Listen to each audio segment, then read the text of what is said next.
Hello everybody, my name's Mike I'm Salty. and we are Toehider, and we've got a bunch of questions here that you guys have asked us about what we do, why we do it, how we do it, all that kind of thing. So let's get into it. Yeah. Let me ask you a question, Mike. When did you first start playing music? When did you know that you were a musical kind of guy? Well, I think I don't really remember not being into music really. Like I was about 4 or 5 when I used to listen to my dad's country albums and Buddy Holly albums and my mum's Beatles records and stuff like that. And I think when I was about 6 years old, I got my first guitar. My parents bought me a guitar and they put the strings on backwards because they kind of figured out I was left-handed pretty early on. And my dad is a guitar player and he showed me a bunch of chords, and I still remember the day he showed me an E chord where he would switch these two fingers around. So his second finger was like on the 4th string and his third finger was on the 5th string. So it's kind of like a bit of a backwards version of an E. And he still plays it like that. Yeah, and then from there we just used to play, me and my brother Rob and my dad. We used to just jam in the lounge room, and I still remember when I was really young and not being able to change the chords quick enough. I wanted to impress maybe someone else in my family or something. So I was like, while everybody's out, can you sit behind the couch and play, and I'll sit on the couch and I'll just go like this and pretend to play, and we can like trick everybody into thinking that I can play really well. But he didn't want to do it. So yeah, and then me and my brother started playing in bands, and I think I played my first show when I was maybe 12 years old or something like that. So yeah, I've just been doing it forever. Like I can't really remember not wanting to do it. Cool. Similar question for you, Salt. Like, when did you first know you could draw? It's sort of the same thing. I've never not drawn. I've never not enjoyed drawing. When I was a kid, I used to draw Garfield all the time. I used to love reading Garfield comics, and I would draw Garfield all the time, and I looked nothing like Garfield. But but in my head, there was Garfield. It was a cat, and it had stripes. And I guess I just kept doing it until I could draw Garfield really well. The same thing, I used to draw the Flintstones characters a lot, and like Spartacus and this Underneath the Sea was like my favourite cartoon. So I used to like draw Spartacus all the time, and the little yellow dog things from that, little space dog, whatever they are. I used to draw stuff like that. So that's all I used to do when I was a kid: get up, watch cartoons, put paper on the ground, and just draw all day. So I've always sort of been able to draw. But no one in my family knows sort of where I got it, because no one else in my family is artistic. Okay, so there's a new EP coming out. What can we expect from the new EP, and how did you go about getting Vinny Appice to play on it? So the new EP is called Mainly Songs About Robots, and there's mainly songs about robots on it. There's 3 new songs, and there's a reinterpretation of an old Toehider song. And it just came about from, just writing songs. I'm always, I've always got ideas for songs, and yeah, it's just what I've always done. I remember sitting down, starting, just working on basic grooves and stuff, and I started playing this thing, and I thought, this is really familiar. I'm not sure if I even really came up with this idea, and after a while I realised that it was a Vinny Appice groove that he used to play in his drum solos in Dio. So I thought, oh, well, I can't use that, But then I just started fantasising, like, man, wouldn't it be great to get someone like Vinny on some of my music? That'd just be amazing, And so I just started looking around on the internet and found his contact and wrote him a thing and sent him a few samples of some of the music that I was working on, and as well as some of my previous work and so on and so forth. And he wrote back within a day and said, yeah, love it. This is kick ass. I'd love to be a part of this. And so that was a really good feeling, knowing that, you know, this guy that I'd listened to ever since I was a kid was interested in playing on this stuff that I'd written. It's just, again, it's one of those mind-blowing bucket list kind of moments. Awesome. And I just started sending him the tracks, scratch guitar and just vocal melodies and so on, and he sent back his parts, and then I re-recorded all of the parts to his drum parts, and I'm really super stoked with the result. It sounds absolutely killer. The question for you, Salty: would you ever be interested in drawing a comic book? Which one would you do, and why? That's a cool question. I've always thought about doing a graphic novel or a comic of my own. The problem with me is that I'm inherently lazy, and I know that I would get tired of the idea really quickly. And I think doing a narrative story over a long period of time is a lot of dedication to one thing, to one topic, to one subject. And I find that I jump around ideas far too quickly in my head. And one day I'll be like, all I want to draw is this thing. And I'll draw that for a few days, and then I'm like, that thing can go to hell. Now I'm all about drawing something else. Or making puppets. Yeah, now I'm making puppets. I don't want to draw. I'm going to take photos now. Yeah. And, you know. Yeah, I can relate to that. So I think I'm not concentrated and focused enough to be able to do that. And in terms of existing comics, I'd be far too terrified to try and do characters that exist, because there's so many artists that already do those characters so well. I'd be just scared that everyone would hate my interpretation of that character. You know, I could draw Batman that just looks like a shit Batman. You know, someone could say, "Hey, do you want to draw the new Hulk?" And I'll draw Hulk, and they'll be like, "That's not nearly muscly enough to be Hulk," or you know, something like that. So I'm terrified of that. Don't think I would ever want to do an existing comic, just because of that. Which Toehider song changed the most over time while you were recording it, and was the changes good or bad? Thinking about it, I can't really think of any instances where it's changed an awful lot. I mean, songwriting has to happen quickly for me. The ideas come thick and fast, and you really have to grab them and honor those initial ideas and get it finished as quickly as you can. It sort of relates back to what you were just saying before, because my attention span just flicks over so quickly that if I don't act on it and get it done, then I'll start to lose that initial spark that got me so excited in the beginning. So the next idea will come along and you'll...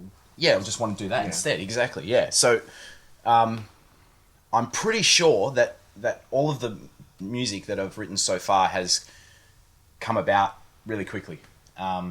And hasn't changed a lot over the time, because it's usually put together as quickly as I can. Yeah. Yeah. It's funny that we both have said the same answers to those questions, because the people watching who listen to the music probably have no idea how many ideas we've had for things we wanted to do. Yeah. Yeah. So many projects. You guys, there's been so many projects that we've planned out pretty extensively in some cases, where we've sat down and come up with the hugest, most extravagant plan for something we wanted to do. Yeah. And before we even start doing it, we've come up with something else, and we'll go do that instead. Exactly. This EP, Yep. there was a different idea a few weeks ago. Yeah, it totally was. Yeah. And and I think that's both a blessing and a curse for us, because I think that spontaneity really works in our favor. Like when we're being as spontaneous as we can be, and productive. Yeah, we have to be spontaneous and productive at the same time. When those two things come together, that's when I'm most satisfied. Yeah, it's interesting, isn't it? But That's why we so can many never things. announce things as well until we're already working on it. Because if we announce the project, and then we'll go, yeah, we'll start that in 2 weeks. 2 weeks time, something else has come along. Yeah, totally. It's like you've already experienced. I don't know what it is. I don't know how it is for you, but it's kind of like if I say, yeah, I'm going to write a concept album about a thing, and then that's enough for me. Like I've kind of like set my mind's gone. I've done that. Yeah. You know? I'd rather do it and then go, yeah, get it out. You know. Yeah. So I think it's for some of the people that's involved in Toehider, I think that's kind of frustrating for them sometimes. But I don't know. It's just the way it seems to work. Thinking out the idea is enough. You don't have to actually do the idea. Yeah, a lot of the time. Yeah. So the same question, very similar question to you, Salty. What Toehider artwork changed the most drastically over time, and was it for better or for worse? See, this was a hard one because there's been so much stuff, and I think the same vein as you, I usually try and just get down the idea that I have, get it down as quickly as possible and be done with it. But during 12 in 12, I'm pretty sure the last one, Done and Dusted, originally was a picture of a cityscape or something. Yeah, I remember that. Something futuristic and like... I think I was trying to digi-paint something, and it might have been at a time when I was like, I can't digi-paint. Why am I even trying this? But I had something all planned out that ended up just abandoning and going, I'm just going to do pretentious prog concepts art. Because that's what the song became. It became the big, long, pretentious prog song, basically. Yep. So yeah, that got twisted around quite at the end. I think we changed that. And it went, completely different way. I think that's the only one, though. I think that's the only art that I really changed. And I think it's for the better, because I wouldn't have been happy with the thing I was doing anyway. Sure. Of all the Toehider songs, which song or songs do you dislike the most? Or like the least? I think the song I dislike the most is there's a song that I wrote on, I don't even remember which album it was, and it's called Give Myself to Science, right. Which I think... That's on what, Do You Believe in Monsters? Is it? Yeah. Right. And I just listened to that, and I just... Well, generally I can't really listen to things that I've done anyway. I'm very much like, write a song, get it finished, and forget about it almost. But that, for some reason, that song sticks in my mind as being just a throwaway piece of junk. Like, I don't even know what it's about. Right. I don't really like the melody or the verse riff. I kind of like the guitar solo. No, there's a keyboard solo, which I thought was kind of fun. But yeah, I think that song. But I think most of the other things I was proud of at the time. Yeah. I remember thinking about Give Myself to Science, that at the time when I finished it, I thought, well, this is crap, but what am I going to do? I'm going to get a song on here, Yeah, but I think most of the other things I'm proud of in one way or another. Mm-hmm. Cool. So Salty, what Toehider art do you like the least? Right.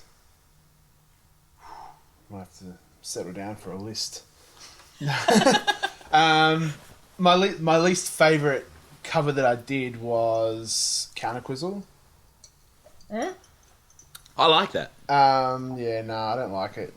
I don't like the Counterquizzle album much either. I like the story. Right. Sorry, I'm barging in your question okay. now. Yeah. That's fine. That's the EP that I'd never listen to. Yeah, same. Just because it cuts me away from music with all the talky bullshit. But the cover for that, I look at it now and I just go, "Wow, what were you doing, mate?" Right. I like it. To me, it just looks rushed. I'm not gonna lie. probably was rushed. Of course. I probably did it the day before, the night before, or like an hour before it was due to be put out. But yeah, that I don't like. That's my least favorite of all the covers. But when I think about how I would do it again, I can't conceive anything because I wanted to. No, I can. If I was going to do it again, I would add more things to it. I think to me, it's just a little bit bare. Okay. There's not enough elements in it because it was obviously supposed to be a Dr. Seuss ripoff sort of cover, but I don't think there's enough crazy elements in it for that to work. And then recently, some of the fans sent me some of the internal, like the bonus art that I did for the EPs. Yep. Like how it was like a 12 and 12 as an EP and some bonus art. Yeah, that's right. And a lot of that is junk. Is it? Yeah. Like what? Like what? Like I think, in all honesty, which was kind of like the sellout EP. Yeah. Yeah. It was just a stick figure cartoon calling everyone a sucker at the end. That's right. Why would I do that? Yeah, there was a few things. There's a few things that looking back on it, I'm like, oh, I'm so sorry. Yeah, but that was a crazy time though. Yeah, like it was like I remember because back then we were living in completely different parts of Australia, and talking over the internet, and there was even things as like there was no Bandcamp. Yeah. Nothing that was set up to do what we kind of wanted to do, and it was such a process. Yeah. To get those things out, and it still actually blows my mind that we did it because we had Brad did us a website, right? Yeah. That we could put the stuff up on because we couldn't just go Bandcamp /Toehider. Yeah. There you go. It was but yeah, that's my least favorite stuff. And I'm sorry if anyone felt ripped off by some of that dodgy bonus art. No, I'm sure they didn't. You've probably trashed their favorite pieces. Probably. Exciting times next month. How does it feel to be part of the upcoming Theatre Equation shows? Yeah, really excited. Nervous. But yeah, really stoked. I've been sent the understudies, which are some of the people that are going to be in the epic rock choir. Mm-hmm. Who have been singing and working out the parts with the director, and it looks killer. I've started seeing some of the costumes, and some of the little twists in the story that's a little bit different to what it is on the album. Yeah. And it's going to be awesome. It's going to be awesome. It's going to be huge. I mean, 3 of the shows have sold out, and the 4th one's probably really close. Really looking forward to catching up with Aryan again and meeting some of these amazing people in the cast. Everyone in the band. It's exciting times, and it's just a bit over a month away now. Yeah, that's terrifying. Yeah, it's going to be fun. Really looking forward to it. Yeah, cool. And the both of us will be in Europe, so if there's any Euro fans that want to meet either of us, come hang out. Do it. Yeah, definitely. Why do you draw so many mushrooms? Is it because, we're notorious for being these anti-drug guys, and so it's kind of like this artistic statement that you're moving, because of so many mushrooms are in there, then this is, your artwork in a sense is your drug in a way? Or is it simply because, you think mushrooms are maybe a sort of this fantastic, sort of slightly perverse, kind of strange thing? I mean, what's your stance on what mushrooms represent to you? Penis.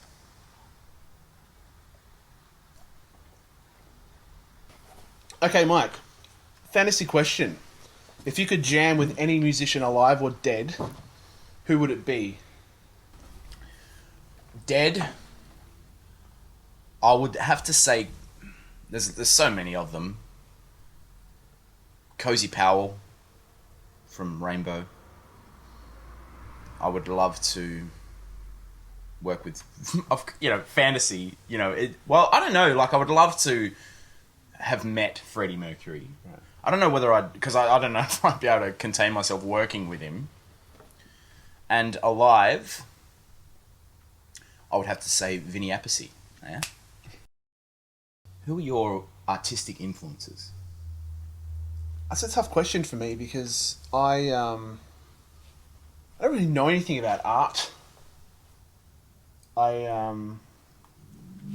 never really got into studying artists at school.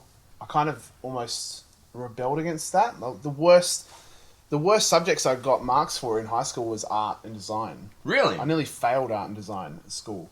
Just Wow. because I had no interest in doing the theory side of things. I didn't want to learn about French Impressionists. Now, I'm like, yeah, French Impressionists. But at school, I was just like, this is crap. I don't want to do this. I just want to go draw pictures. So I never really got into artists in the classical sense.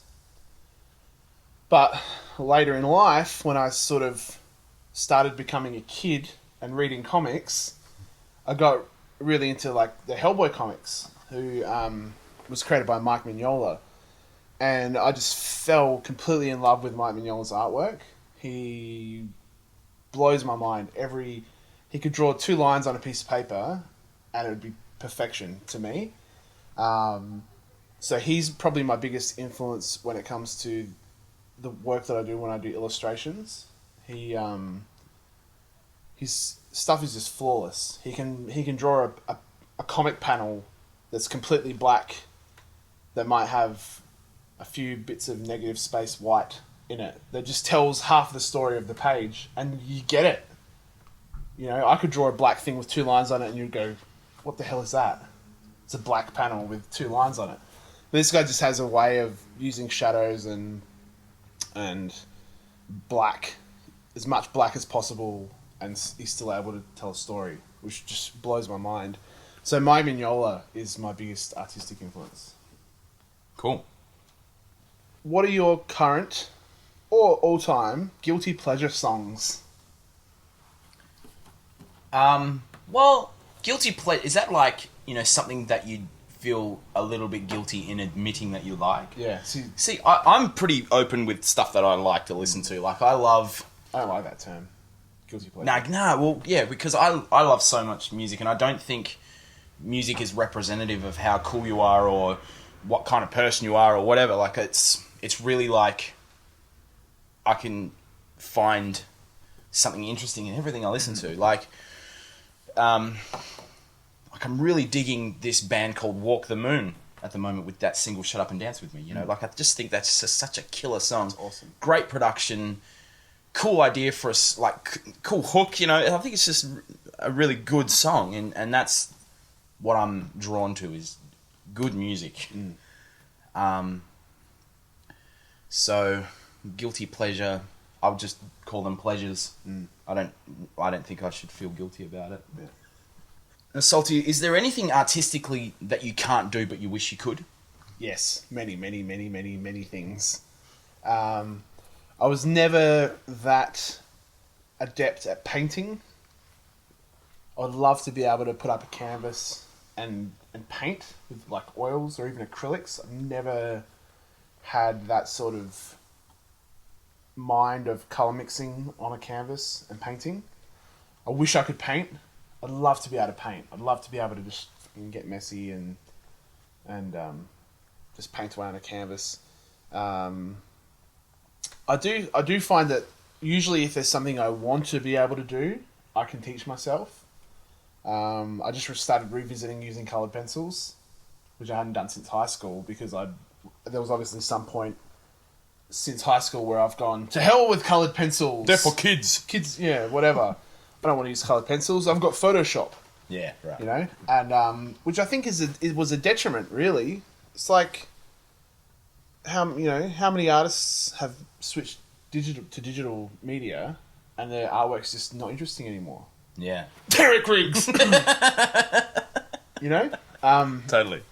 So I think revisiting pencils recently and just sort of taking more time colouring, mixing colours with pencil has been really cool. And maybe I need to get some canvases and start painting, but we live in an apartment where I can't make any mess, so it's just a bit hard. A bit hard, yeah. So yeah, there's probably 1,000 things that I'd love to be able to do, but I just can't because I haven't tried, or can't because I've tried and I've just gone, no, that's not for me, and I can't be bothered learning that. Same question back at you. Is there anything musically that you can't do but wish you could? Of course. I'm the world's worst jazz guitar player. Right. It's like when I listen to jazz music, it's like I'm listening to somebody speak Italian. You know, it sounds beautiful, but I've got no idea what they're saying. You know, like, and when I was younger, I was one of those arrogant guys who was like, yeah, screw jazz. You know, it's like it's just crap. You know, but it was because I was afraid of it. You know, and fortunate enough to sort of work with a lot of local Melbourne musicians who were just such phenomenal jazz players. It blows my mind, and it intimidates me, because I just can't seem to, because I come from, I guess, a pop or rock or maybe even slightly classical school of thought, and it just seems like they're programmed completely differently. It's like they're in continuous conversation, continuous musical conversation. I don't know how to describe it. It's such a profound effect on me as I'm getting older. But the downside is it's also it's slipping away. Like I start to think like I'm never going to be able to play like that or communicate like that. And another example is like I've always wanted to be this drunken folk musician who's always so great at telling stories in between their songs. Like I watched a Townes Van Zandt documentary the other day, and just his ability to speak in between songs and have these cool little stories, so great. But I think in terms of playing and the singing and the mood is okay, but those little stories in between Paints a picture. Yeah, and I'm just this stammering kind of guy that just can't do that. I'd love to be able to do it. I don't know how I can get good at it. Hire a narrator. Someone to come out and do it for me. Yeah. It's a good idea. This is a question for both of us.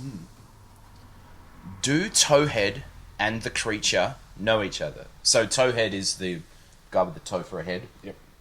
And the creature is that little guy from the inside of the new album. Yeah. The last album. Yeah. From What Kind of Creature Am I? Yeah. I'd never really thought of that. I think there was an extra part to that question was, is the world from the Toehider pictures with the trees and the mushroom head and the Toehider girl and the world that the creature lives in the same world in a global sense? For me, sometimes yes, sometimes no. I think it's this, like, if we feel like tying it all in together, then yes. But like if I want to take a story, like for example, the song "What Kind of Creature Am I" is an extension on a song called Malcolm Dustum, but it kind of ends there for me. Like it's just a little bit like that. All that was just a little bit of a tie that I could link one song to the next. And the song Toehider isn't about the toe head. So that's an important distinction to make, because the Toehider isn't Toehead.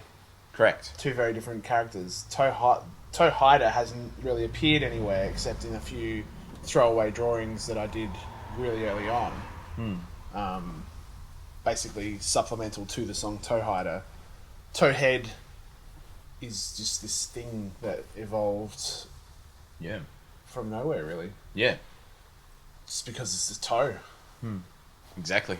So I think, it's not something that I think about too much. Sometimes it's, obviously there's recurring themes, but there doesn't. That's not something that's a priority. And I guess artistically, a lot of the devices that I use in my artwork, like the penises, the mushrooms, and the trees and the cliffs and all that, are all very similar. So it could be from the same sort of place. But I'd never really thought of it that much either. Outside of it just being that they're the things that I like to draw, so that's what I draw. But I don't think I've ever. There hasn't been any drawings of Toehead and the creature together. Right. I'm pretty sure. Yep. Yeah. Okay, so a bit of a not a technical question, but a different question here for you, Mike. In terms of musical theory, have you had any formal training, and do you think that knowing a lot of theory and being on top of musical theory is important to songwriting? My musical theory, I haven't had any formal, like I never studied music at university or anything. I had classical guitar lessons for about 2 years in high school, but we didn't really talk too much about theory. But I have spent a lot of time reading about music theory in my own time, and just from trial and error, and sort of noticing that things work a certain way, and then realizing that that's an actual existing concept, I suppose. In terms of whether having a lot of musical theory knowledge helps songwriting, I think it helps and it hinders, because it helps in the sense that it's much easier to get these clear musical ideas out and onto an instrument or through the voice. But I think knowing, if you sit down and try to play a chord progression or a melody, then you'll be using these existing ideas and concepts without really knowing that you are. Mm-hmm. Whereas if you think of someone like Kurt Cobain, who was a phenomenal songwriter, like just if you listen to those melodies, you can't, sometimes it's, you can't really pinpoint what key well, I suppose there's a certain key, but he was able to come up with those really imaginative melodies because he had zero understanding and interest. Yeah. So it's both. It's something I don't really think about too much. I guess. You get someone like James Hetfield, who doesn't even know what the notes on his guitar neck are. Yeah. But can write kick-ass riffs. Songs. Yeah, totally. Yeah. Now, Salty, what is your favourite medium to work in? This is funny because my favourite medium to work in is biro. Yeah, right. I love nothing more than just drawing with a biro, but I can't really use biro art for anything that I actually do that gets published or printed because it's just so rough looking. What do you like about it? In high school I started drawing with a biro, and I got to the point where I can shade with a biro like it's a pencil. Oh, right. So I can get a lot of expressive shading out of a biro, but then also just cut in hard lines when I need to. Wait, a biro is like a ballpoint pen? A ballpoint pen, yeah. Yeah. So I sketch with a biro more than I sketch with pencils. Yeah, right. So that's my all-time favourite thing to work with. Papermate Kilometrico biros are just like the coolest thing ever. Right. This is my favourite biro to draw with. Most of the work that I do with Toehider and illustration work is done with a blue pencil to start with, and then a series of felt pens that I do the line work with, and then I usually colour digitally.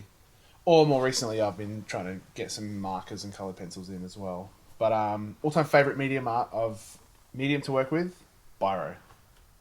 Awesome. Okay, so last question.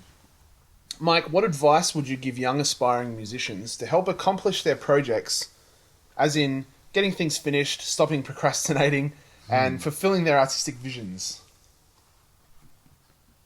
Just give up. No. One of the things I'd recommend is just get things finished. Just finish something. whether or not you like it, whether or not you're happy with where it got or where it is, just get it done. So it's a presentable song. You know, you can listen to it from beginning to end, and it's something that you can show someone else. One of the things that annoys me is sometimes people send me songs and asking for my advice or opinions, and they'll always follow that up with, "Oh, the lyrics aren't so great yet, and you know, I think this part sounds a bit crap." And it's like, well, just don't send it to me until you think it sounds good. Because if you don't think it sounds good, then why would anyone else? You know, and I guess that on the surface that sounds like it's a contradiction what I initially said, but you can finish songs and then never show anyone. It's songwriting is almost like practicing scales, where you know you don't practice scales so you can go and play a scale in front of someone. You play scales so you get proficient at your instrument, and so it's the same thing with songwriting. You can write songs and never show anyone. It's just for your own ears and for your own learning. Never be too precious with your ideas, thinking that this idea is going to launch your career, or this song is going to make you $1 million, or whatever idea you had in mind for it. Just get it finished and practice songwriting, you know. Art's the same. Yeah. Like, I might do an illustration with a hand doing this, but there's probably 3 pages of drawings of hands like this before I'm happy enough to put it on the paper. Yeah. Because it only takes 1 line in a hand to make a hand look stupid. Yeah. So same thing. I try not to let anyone see a picture until I've nailed it. Yep. And there's so much drawing that I've done that no one ever sees. Yeah. So Me too. Songwriting. So yeah, there's so many songs that there's so many songs that haunt me. Song ideas that haunt me from when I was a little kid that I never finished. Right. And I can't use them now because they're just crap ideas. Like, you know, I should have just finished that and then not thought about it again. That's how my mind works. Maybe, you know, obviously everyone's different. But just keep doing it. I don't know really what else to say. I've been asked that a couple of times now, and just keep going. So that's it. Thanks for sending in your questions. If we didn't ask you a question, it's just a time thing. Maybe we'll do another one of these in the future. Yeah, part 2 could come along. Thanks, Salty. Thanks. All right.